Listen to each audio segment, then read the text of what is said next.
পোশাক পরে, তো তাকে বের করে দেওয়ার অধিকার আছে মসজিদের মুসল্লিদের বা ইমামের বা মসজিদের কমিটির।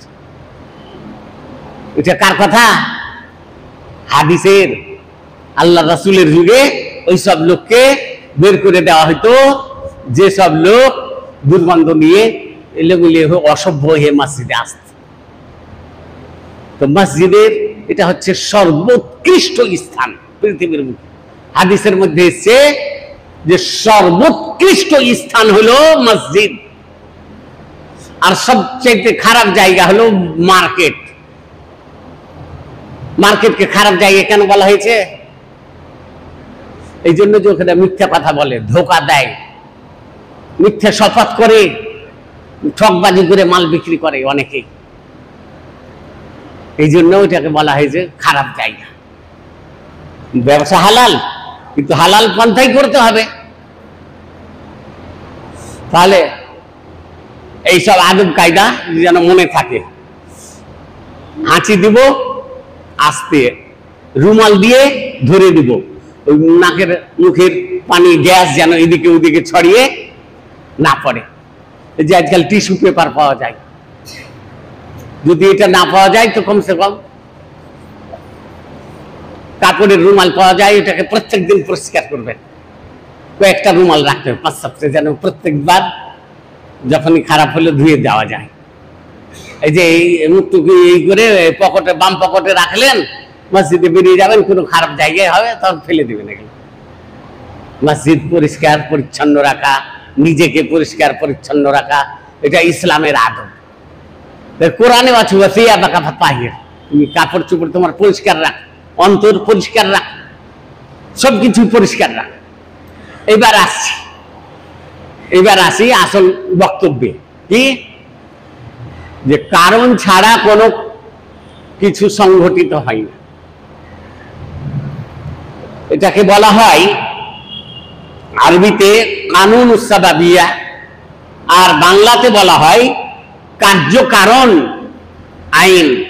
কার্যকারণ আইন মনে থাকবে না? শুনেন, প্রথম দিনে শুনছেন এটা শব্দ, কার্যকারণ আইন।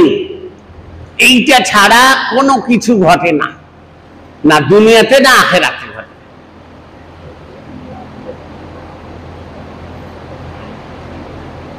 দেখেন, আল্লাহ ইচ্ছা করলে, আল্লাহ তো সপ্ত আকাশ নিয়ে গেলেন আল্লাহ নবীকে মুহাম্মদ সাল্লাল্লাহু আলাইহি সাল্লামকে, বোরাকে। তো বোরাকে কেন নিয়ে গেলেন? আল্লাহ ইচ্ছা করলে উঠিয়ে দিতে পারতেন। বোরাকে একটা এমন জন্তু যে সে অত্যন্ত দ্রুতগামী, যে যত দূর চোখের পলক যাচ্ছে তত দূর তার পাহুটা পড়ছে। মক্কা থেকে জেরুজালেম, ফিলিস্তিন এলেন রাসূলুল্লাহ সাল্লাল্লাহু আলাইহি ওয়াসাল্লাম, ফির সেখান থেকে সপ্ত আকাশ জিবরিলের মারফতে গেলেন। তো কারণ ছাড়া কিছু ঘটে না বললাম, তাই না? তো আল্লাহর রাসূল দেখেন ওই যে বোরাক দিয়ে দিলেন, ওইটার কারণেই তিনি বাইতুল মাকদেস পৌঁছিতে পারলেন। হিজরত যখন করলেন রাসূলুল্লাহ সাল্লাল্লাহু আলাইহি ওয়াসাল্লাম, যেমন বোরাক দিলেন এখানে, বোরাক দেননি তখন যে 2 সেকেন্ডে 2 মিনিটে মদিনা পৌঁছে যাবে। যে ওই নিয়ম কানুন কার্যকারণ আইন মোতাবেক চলতে হবে, জীবন যাপন করতে হবে। দাওয়াতের কাজে হোক, ব্যবসা বাণিজ্যের কাজে হোক, পারিবারিক বিষয়ে হোক, অর্থনৈতিক বিষয়ে হোক, রাজনৈতিক বিষয়ে হোক, সামাজিক বিষয়, সব দিক দিয়ে। তো আল্লাহর নবী দেখেন কেমন ভাবে কতগুলি উপায় অবলম্বন করছেন, বেশ ভালোভাবে পরিকল্পনা করলেন। তারপরে গারে শহরে গিয়ে আত্মগোপন করলেন, কিন্তু তার আগে তিনি নির্ধারিত করে দিয়েছেন যে আমরা তো মদিনার রাস্তা জানি না, রাস্তা কে দেখাবে? একজন লোক যেন থাকে, 2-3 দিন যে লুকিয়ে থাকবো, খাবার কে দিবে আমাদেরকে, সেটা ব্যবস্থা হয়, তারও ব্যবস্থা করলেন। ওই রাত্রে খাবার। তারপরে ওই যে পাহুটা দেখে কেউ যেন না বুঝে নেই, ওই পাহুটা মিটানোরও ব্যবস্থা করলেন যে তোমাকে মিটাইতে হবে এটা। তাহলে যে নিজেকে বাঁচার কতগুলি উপায় বা কারণ আছে সেগুলো তিনি অবলম্বন করলেন। এই নয় যে আল্লাহর উপরে ভরসা করে চুপচাপ, ওটা ভরসাই নাই। আল্লাহর উপরে ভরসা কাকে বলে? করণীয় কাজ করে অন্তরটা লাগা থাকবে আল্লাহর উপরে, যে এবার ফল পাওয়া যাবে আল্লাহর হুকুমে। তো আল্লাহ তাবারক ওয়া তাআলা নিয়ম করে দিয়েছেন, ওই রকমের জান্নাতে যাওয়ারও নিয়ম করে দিয়েছেন যে এই কাজগুলি করলে জান্নাতে যাওয়া যায়। এটা তো পরকালের বিষয় না, দুনিয়াতে। নূহ আলাইহিস সালামকে বলে বাঁচার ইচ্ছা আছে, তাহলে নৌকা তৈরি করো। আল্লাহ তো উনি বাঁচিয়ে দিতে পারতেন না, কাজ করে বাঁচো, বাঁচার চেষ্টা করো। নূহ আলাইহিস সালাম নৌকা তৈরি করলেন শুকনোতে। লোক বিদ্রুপ করতে যে পাগল হয়েছে দেখো শুকনোতে নৌকা, কিন্তু উনি তো জানছেন যে কি ঘটনা ঘটবে। যে তোমরা আমরাকে বিদ্রুপ করছো, তো আমরাও বিদ্রুপ করছি। আল্লাহ তো ইচ্ছা করলে বাঁচিয়ে নিতে পারলেন, কিন্তু পানিতে তো নৌকাই বাঁচাবে, নৌকার দ্বারাতে যে পরিত্রাণ পাওয়া যাবে। তাই আল্লাহ তাআলা বললেন ওয়াসনাইল ফুলক বিআয়ুনিনা, নৌকা তৈরি করো, বিরাট বড় নৌকা, যাতে সবকিছু আঁটে জোড়া জোড়া। এটা তো নূহ আলাইহিস সালামের কিসসা। এবার মুসা আলাইহিস সালাম, এই যে আশুরার রোজা, আজকে সব রোজাদারেরা রোজা রেখেছে মুহররম মাসের। আর ওই যে তরবারি খেলছে, নিজেকে মারছে, লাঠি খেলছে, এগুলোর সঙ্গে ইসলামের কোনো যোগাযোগ নাই, কিন্তু মনে করছে এটা ইসলাম। না, ওটা ইসলাম না। কেন যে আমি এক খুতবাতে বলেছিলাম যে এগুলো তৈরি হয়েছে কখন? আল্লাহ রাসূল সাল্লাল্লাহু আলাইহি সাল্লামের মৃত্যুবরণের প্রায় 50 বছর পর। কত সালে? 61 হিজরিতে, 61 হিজরি অর্থাৎ 680 খ্রিস্টাব্দ সালে তৈরি হয়েছে। 680 খ্রিস্টাব্দ, ওই হোসেন রাদিয়াল্লাহু তাআলা আনহুর ইন্তেকালের পর। ইসলাম ধর্ম আগেই কমপ্লিট হয়ে গেছে। সুতরাং ওই যে লাঠি খেলছে আর মনে করছে এটা ইসলামের দবদবা দেখাচ্ছে, ইসলামের আরো অধঃপতন হলো। তারা মানে সব বলবে যে এটা তো অসভ্য মানুষ মনে হচ্ছে, যে তার বাড়ি নিয়ে নিজেকে মারছে, এটা কোনো ইসলাম? এইরকম ইসলাম হয়তো এই ইসলামের দরকার না। অমুসলিমরা দেখে তো এটাই বলবে, না কি বলবে? হ্যাঁ, কি বলবে ভাই? আপনি নিজেকে মারছেন আর ইসলামের দোহাই দিচ্ছেন, জখম করছেন। তো অমুসলিমরা দেখে বলবো এটা ইসলাম, মুহাম্মদ সাল্লাল্লাহু আলাইহি ওয়াসাল্লাম এটা করতে বলেছেন, আল্লাহ এটা করতে বলেছে, এটার দরকার নেই। অথচ আল্লাহ রাসূল সাল্লাল্লাহু আলাইহি ওয়াসাল্লাম করতে বলেননি, আল্লাহ করতে বলেননি, ইসলামের শিক্ষাও নাই, ওটা ঢুকিয়ে দেওয়ার ব্যবস্থা করছে। ওই যে বললাম শিয়াদের মারফতে, জামাতুত তাওয়াবিনের মারফতে এটা ছড়ালছে। তো আমি তো বের হইনি, কে জানি আজকে কি ঘটেছে এখান থেকে ঔরঙ্গাবাদ পর্যন্ত, বা সুতিতা নেই, কি খবর কেউ রেখেছেন? তাজিয়া টাজিয়া হয়েছে? কিছু হয়েছে? তো ওর মধ্যে কেউ জ্ঞানী বুদ্ধি লোক নেই যে এটা ইসলাম নয়? ওই যে তাজিয়া টালিয়ে দিছে না, ওটা মানে ওটা হোসাইনের কবর ওরা মনে করে, ওতে কিছু মাটি ছিটাবে, ওটার নামে নজর মানবে, যে মনে করবে এটা তওয়াফ করলেই মনের আশা পুরা হয়ে যাবে, আর হোসাইনকে ডাকলেও নিজে পরিত্রাণ পাবে। আর হোসাইন তো নিজে কি বাঁচাইতে পারেনি, তোমাকে কি বাঁচাবে? হোসাইনকে হত্যা করা হয়েছে কিনা? তো কিন্তু নিজেই বাঁচাইতে পারেনি, তো তোমাকে কি বাঁচাবে? এটা বুদ্ধি নাই, এতই নির্বোধ হয়ে গেছে মানুষ। ইসলাম প্রিয় ভাইরা আমার, তা আজকে 10 মুহররম মুসা আলাইহিস সালাম যখন পার হচ্ছিলেন, দেখেন এখানেও যে কারণ ছাড়া কিছু হয় না। মুসাকে কি আল্লাহ বলছেন? মুসার সঙ্গে সাথে মুসলমানগণ বলছেন যে পিছনে ফিরআউনের ফোর্স আসছে, আর আগা দিয়ে সমুদ্র, কি করব, আমাদের তো কোনো আর কি উপায় দেখছি না।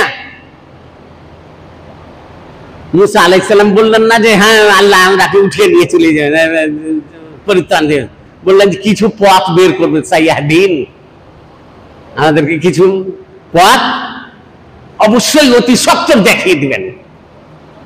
তো দেখেন, কারণ ছাড়া কিছু হয় না।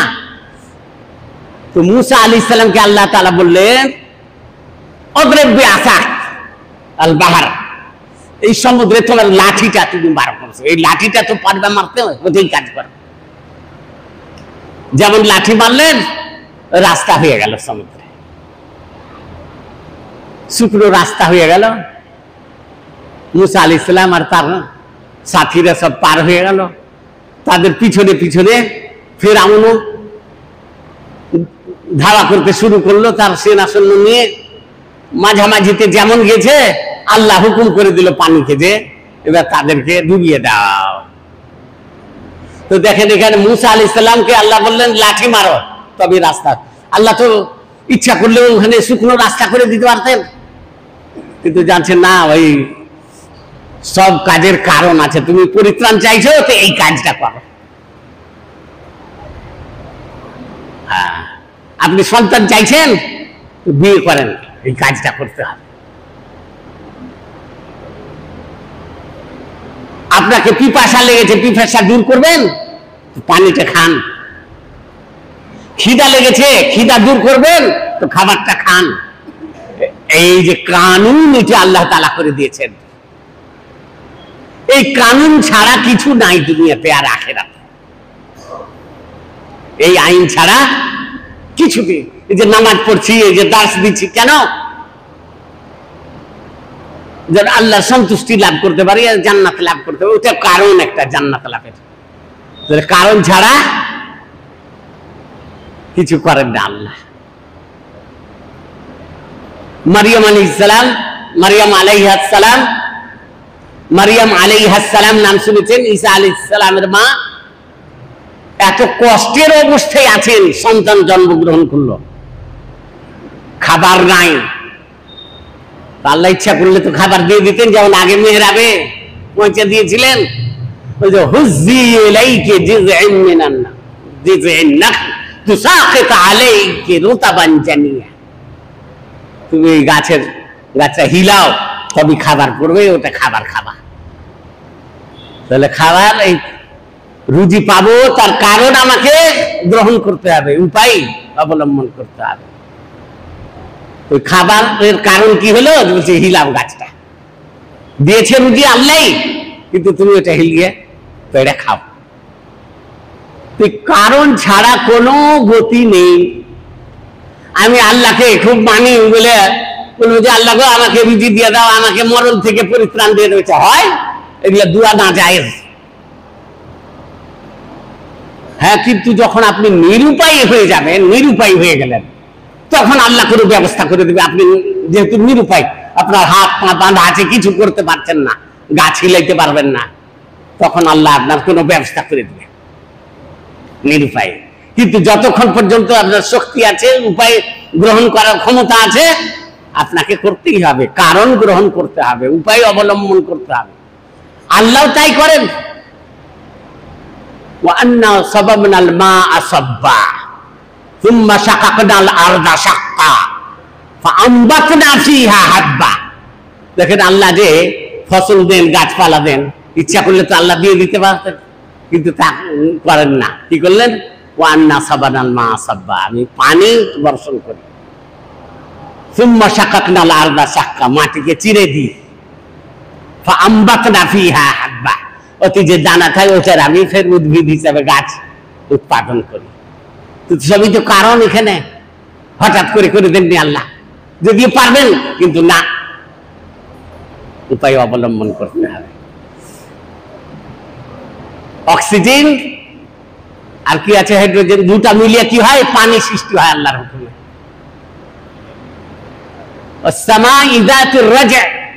যে আকাশকে আল্লাহ বলেছেন, এটা এমন একটা আকাশ ইয়াতে বাষ্প আসবে, আর ওই বাষ্প নেমে পড়বে বৃষ্টির রূপে। ওই জন্য বলা হয়েছে সূরা তারিকে তাই তো? হ্যাঁ, তাহলে কারণ ছাড়া কি কোনো উপায়, কারণ ছাড়া আর উপায় ছাড়া কোনো কিছু অর্জন করা চলবে না, যাবে না, অর্জন করা যাবে না। কেউ যদি বলে যে আমি বিনা কষ্টে জান্নাত লাভ করতে চাইছি, হবে না। আল্লাহ তাআলা বলেছেন হাদিসে এসেছে, হুফফাতিল জান্নাতু বিল মাকারিহ ওয়া হুফফাতিন নারু বিশ শাহাওয়াত। হুফফাতিল জান্নাতু বিল মাকারিহ ওয়া হুফফাতিন নারু বিশ শাহাওয়াত। কষ্টদায়ক বিষয়ের দ্বারা জান্নাতকে ঘিরে রাখা হয়েছে।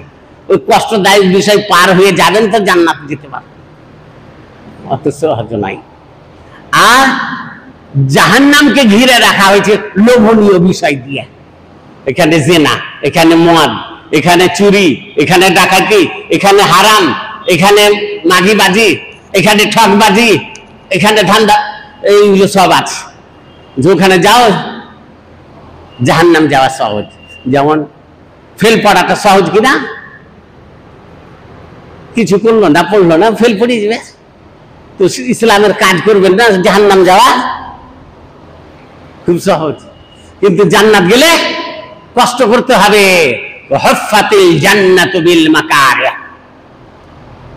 জান্নাতকে কষ্টদায়ক বিষয়ে ঘিরে রাখা হয়েছে, ওইটা পার হতে হবে আপনার। এই যে রোজা রাখা, এই যে 5 ওয়াক্ত নামাজ পড়া, নিজেকে কন্ট্রোল করা, হারাম থেকে নিজেকে রক্ষা করা, নিজের চরিত্র ভালো রাখা, নিজের স্ত্রীকে, ছেলেপিলেকে, প্রতিবেশীকে, মানুষজনকে কষ্ট না দেওয়া, এইগুলো সব মেনে চলতে হবে। তো ওই হাদিসে আছে যে ভালো লোক কাকে বলবেন? আল্লাহ নবী বলেছেন যে নিজের স্ত্রীর কাছে বা নিজের মহিলাদের কাছে ভালো, সে হইল ভালো। তখন আপনি বিচার করেন আপনার স্ত্রী, আপনার মা, আপনার বোন আপনাকে ভালো বলছে কিনা। যদি ভালো না বলে, জানবেন যে আপনি ভালো নন। কেন যে ওরা দুর্বল জানছে, ওরাকে আপনি কত শক্তি দেখাচ্ছেন। শক্তি তো দেখাইতে পারা যায় দুর্বলকে, কিন্তু দুর্বলের সঙ্গে ভালো ব্যবহার করতে হবে। তাহলে আপনি ভালো কিনা ওটাও একটা কারণ। ওই যে আপনার ভালো ব্যবহার হয় তো ওরা বলবে হ্যাঁ এই লোকটা ভালো।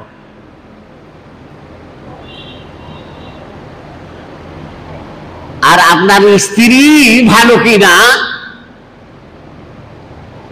ওকে বলতে হবে যে তোমার স্বামী তোমার উপরে রাজি আছে তো। রাজি থাকে তো জানতে হবে ভালো। কিন্তু স্বামীকে দিকদার হতে হবে, এই নয় যে স্বামী বলবে এই টাকা চুরি করতে যে হারাম কাজ। তাহলে স্বামী যদি বলে হ্যাঁ আমার স্ত্রী ভালো, ও জান্নাত পেয়ে যাবে। আর ওই স্ত্রীরা বা আপনার স্ত্রী বা আপনার মা বোনের যদি বলে যে হ্যাঁ এই লোকটা ভালো, তো ভালো। এটা তো হলো পারিবারিক ক্ষেত্রে। এবার মুসলিম সমাজের ক্ষেত্রে আসুন। একটা ইহুদিদের একটা জানাজা যাচ্ছিল, ইহুদি পরে বলছে, একটা জানাজা যাচ্ছিল। সাহাবায়ে কেরাম বললেন যে এই লোকটা খুব ভালো ছিল। তো আল্লাহ রাসূল বললেন ওয়াজাবাত, সাব্যস্ত হয়ে গেল, নির্ধারিত হয়ে গেল। তারপর আর একটা জানাজা গেল, সাহাবায়ে কেরাম বললেন লোকটা খুব খারাপ ছিল। রাসূলুল্লাহ সাল্লাল্লাহু আলাইহি ওয়াসাল্লাম বললেন ওয়াজাবাত, নির্ধারিত হয়ে গেল, সাব্যস্ত হয়ে গেল। উমর রাদিয়াল্লাহু তাআলা আনহু বললেন হে আল্লাহর নবী, আপনি দুবারই বললেন যে ওয়াজাবাত মানে সাব্যস্ত হয়ে গেল, নির্ধারিত হয়ে গেল। কি সাব্যস্ত হলো আর কি বা নির্ধারিত হলো? বললেন ওই জানাজাটার বিষয়ে তোমরা বললে যে ভালো, তোর জন্য জান্নাত নির্ধারিত হয়ে গেল। আর দ্বিতীয়টার জন্য বললে যে ওইটা খারাপ লোক, তোর জন্য জাহান্নাম নির্ধারিত হয়ে গেল। তারপরে আল্লাহর নবী বললেন আনতুম শুহাদা লিল্লাহ, আল্লাহর সাক্ষীদাতা তোমরা, যেটা বলবে ওটাই হবে। মানে তোমরা আল্লাহর প্রিয় বান্দা, আল্লাহর প্রিয় লোক। সুতরাং বাড়িতেও আপনাকে যদি ভালো বলে তাহলে আপনি ভালো, আপনার স্ত্রীকে আপনি যদি ভালো বলেন ভালো, সমাজের লোক যদি আপনাকে বলে হ্যাঁ ওইটা ভালো আব্দুল জব্বার বা আব্দুল করিম, তো আল্লাহর কাছেও সে ভালো। আর যদি সমাজের লোক বলে যে ওই লোকটা খারাপ, তো খারাপ আল্লাহর কাছে। তো যারা বলছে এরাও যেন কি হয়, দিনদার হয়, এই নয় তো ফাসিক ফাজের, এরা যেন কি হয়, দিনদার হয়। কেন যে মুমিনগণের সাক্ষী আল্লাহ নষ্ট করবেন না কোনোদিন। তাহলে ওই রকম যেন আমরা মুমিন হতে পারি, তো ওটার জন্য কি করতে হবে, ও কারণ বা উপায় অবলম্বন করতে হবে। উপায় অবলম্বন ছাড়া কোনো গতি নেই। ফরজ, যে সমস্ত ফরজ ইবাদত আছে করতে হবে, তারপরে নফল ইবাদতও করতে হবে। এই কাজ যদি আপনি করেন তো আল্লাহর রাসূল গ্যারান্টি দিয়েছেন, সহিহ বুখারীর মধ্যে এসেছে, যে আপনি আল্লাহর ওয়ালি হয়ে গেলেন, আল্লাহর প্রিয় বান্দা হয়ে গেলেন। আপনাকে কেউ যদি কষ্ট দেয় তো জানবেন সে আল্লাহর সঙ্গে যুদ্ধ ঘোষণা করলো, আর আল্লাহর সঙ্গে যে যুদ্ধ ঘোষণা করবে ও তো ধ্বংস হয়ে যাবে। কেন যে ওই প্রিয় বান্দা আল্লাহর ওই কাজই করবে যেটা আল্লাহ পছন্দ করে। তাই হাদিসের মধ্যে আমি তার কান হয়ে যাই, সুতরাং সে ওটাই শুনবে যেটা আমি পছন্দ করি। আমি তার হাত হয়ে যাই, সুতরাং সে ওটাই করবে যেটা আমি পছন্দ করি। হাতে ওটাই ধরবে, ওটাই গ্রহণ করবে যেটা আমি পছন্দ করি। আমি তার পা হয়ে যাই, সুতরাং ওই পথেই যাবে যে পথে গেলে আমি রাজি থাকি। এরকম হইতে পেরেছি আমরা কি? এগুলো তো মানুষই হবে।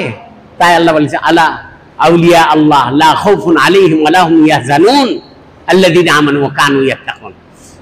খালি কেরামত দেখাইলি যে আল্লাহর ওয়ালি হলো তা নয়। আপনি দ্বীন ইসলামের উপরে ঠিকভাবে অটল থাকবেন, আপনি হলেন সবচাইতে বড় ওয়ালি। তারপরে কেরামত আপনি দেখাইতে পারেন না পারেন এটা এটা আল্লাহর উপরে ইচ্ছে। আল্লাহ কাকে কি দিবে ওটা দেখার নাই। আপনি আল্লাহর দ্বীনের উপরে অটল থাকেন, আপনার না হবে দুঃখ, না হবে কষ্ট, না হবে অশান্তি। আলা ইন্না আউলিয়া আল্লাহ লা খাউফুন আলাইহিম ওয়া লা হুম ইয়াহজানুন। তো আল্লাহর ওয়ালি কারা? আল্লাযীনা আমানু ওয়া কানু ইয়াত্তাকুন, যারা ঈমান আনবে আর যাদের অন্তরে তাকওয়া থাকবে, ইখলাস থাকবে, একনিষ্ঠতা থাকবে, আল্লাহর ভালোবাসা থাকবে, আর ওই মোতাবেক সে জীবন পরিচালিত। তো ইসলাম প্রিয় ভাইরা আমার, আল্লাহ তাবারক ওয়া তাআলা আমাদের সকলকে যেন সঠিক উপায়গুলি অবলম্বন করার তৌফিক দান করেন, জান্নাতের পথ ধরার তৌফিক দান করেন। আমাদের মধ্যে কেউ যদি অসুস্থ থাকে আল্লাহ যেন তাকে আরোগ্য দান করেন। কেউ যদি ঋণী থাকে আল্লাহ যেন তাকে ঋণ মুক্ত হওয়ার তৌফিক দান করেন। কেউ যদি অশান্তিতে থাকে আল্লাহ যেন তাকে শান্তি দান করেন। আর যারা ইসলামের পথে জিহাদ করছে, ইসলামের সেবার পথে চলছে, যারা ইসলামের সেবা করছে আল্লাহ যেন তাদের হেফাজত করেন, তাদের সংরক্ষণ করেন, আর তাদের পথে যেন আমাদেরকেও পরিচালিত করেন। বলুন আমিন। সুবহান রাব্বিকা রাব্বিল ইজ্জাতি আম্মা ইয়াসিফুন ওয়া সালামুন আলাল মুরসালিন আলহামদুলিল্লাহি রাব্বিল আলামিন। সবাই একটু বসে যাবেন।